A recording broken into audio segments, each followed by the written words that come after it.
What's going on, everybody? I'm Jake, and today we have a precon upgrade. Not really an upgrade, I would say more of a deck tech for Zhulodok himself, because I ended up taking almost 30 cards out of this deck and putting in new ones. Just to start off, Zhulodok is a 6 mana 7/4 that says colorless spells you cast from your hand with mana value 7 or greater have Cascade. So the first thing I wanted to add in this deck is obviously the 5 Titans. Come on, the 5 Eldrazi Titans. When you think of Eldrazi, you think of these 3 creatures, and that's Kozilek, Ulamog, and of course, Emrakul. There's no way you're going to make an Eldrazi deck and not have these 5. Or at least some of these 5. Maybe not all, because they're kind of expensive. I understand that part. But you're going to have at least one of these guys in there. Then how do you want to get to these guys? Well, we have some kind of ramp. So we have Burnished Heart, which you can pay 3 sacrifice to get 2 basic lands. In this case, it would be 2 wastes and put them onto the battlefield. These are some cards that I like that I think are great, which is Realm Breaker, which is a 3 mana artifact that you can pay 2, have an opponent mill, and then you can get a land that they milled onto your battlefield. I think this is crazy. This limits your opponents, and it ramps you at the same time. I think it's fantastic, especially if they tutor something to the top of their library. The next card I have, it's an equipment. It's Bitterhorn Nissa's Animist. Now, the reason I went with this card over Sword of the Animist is because it has Living Weapon. So I pay 3. It's already a 1/1 creature, so the next turn I can swing. Hopefully it survives. If it does, I have the use for another turn. If not, I can then equip it to something bigger later on. And that's going to ramp me at least 1 land every turn. So I'm never missing a land drop for sure. This is amazing. This is definitely going to get you to those big Emrakuls, Ulamogs, Kozileks that you really need to be in. Some other creatures that obviously aren't going to get enough love as much as the Eldrazi, but I love them with my full heart. And that's obviously Blightsteel Colossus. Oh my god.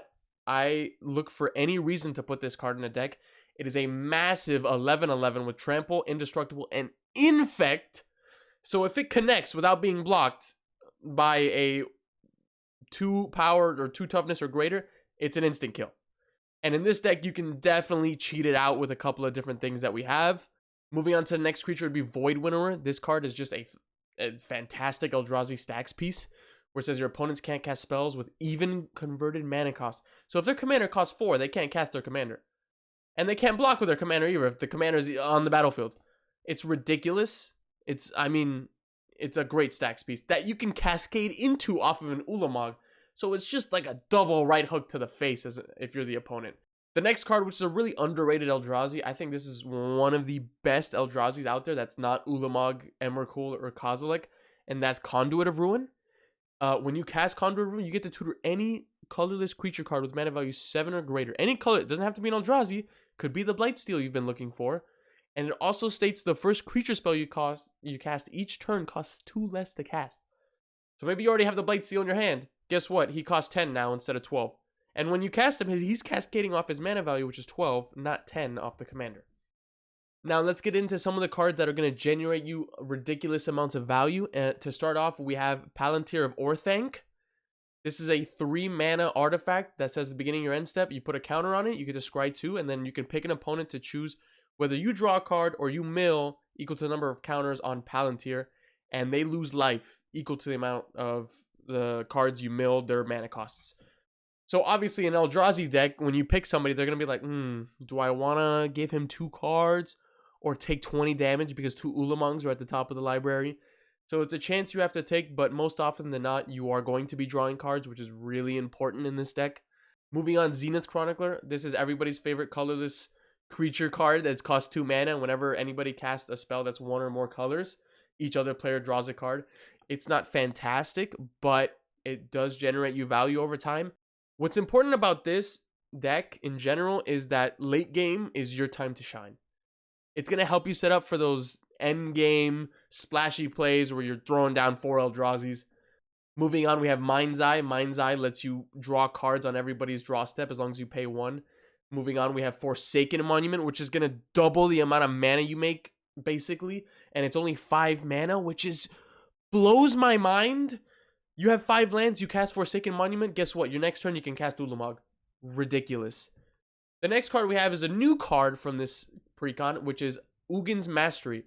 You manifest the top card of your library whenever you cast a creature, and whenever you attack with basically your commander, you get to turn any creatures that are face down face up.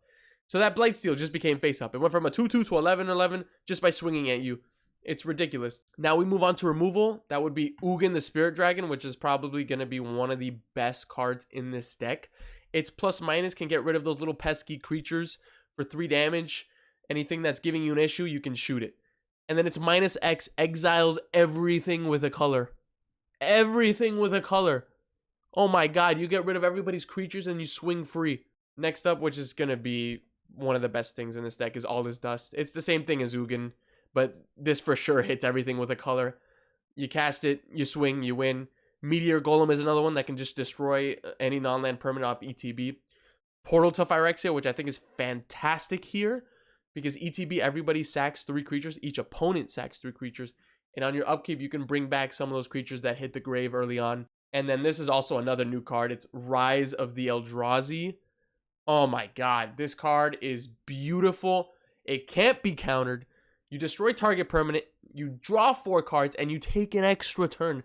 This is the card that's going to end games. Now, you have a bunch of creatures. Everybody's got 1/1s. You don't have any trample. How can you get through? I got 3 perfect things for you to get through. 1, a Chroma's Memorial. Basically gives all your creatures every keyword in the game, and you can cascade with it with your commander. Next, Eldrazi Conscription. Enchantment plus 10/10 Trample Annihilator 2. Absolutely crazy. Also cascades off your commander. This card will help. You can even get commander damage in on your opponents. Your commander has 7 power. 7 power! What? Ridiculous for 6 mana.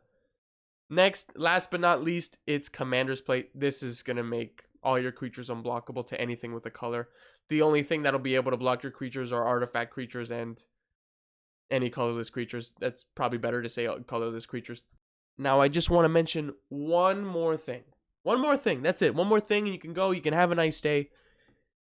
There's a card that came out in this precon, and immediately as I saw it, I was like, oh my god, Wizards, you beauty. Which I don't say very often, to be honest. It is Darksteel Monolith. This is an 8 mana artifact that's indestructible, and it says once each turn you may pay 0 rather than pay the mana cost for a colorless spell you cast from your hand. Now the key word here is once each turn. Once each turn. Do you know what that means? That means your turn and your opponent's turn. So if you have something like Liberator Urza's Battlethopter or a Skittering Cicada that gives your colorless spells flash, you can cast on your turn Ulamog. Oh, yes, my friend Justin, you're going to go? Okay, I'm going to cast Emrakul on your turn. You're going to go? I'm going to cast Blightsteel on your turn. And you're going to go? You know what? I might as well just finish it out and do Kozilek. And then you untap with 4 Titans without Summoning Sickness. Oh my god. This card that's going to be my favorite combo to pull off in this deck. I can't wait until this set releases August 4th and I get my precons so I can absolutely lose all my friends. Thank you guys for watching, and if you enjoyed this, please let me know down below. I love feedback. I want suggestions. If you guys want, I'm also buying the Planeswalker precon, and I will also do a deck tech on that.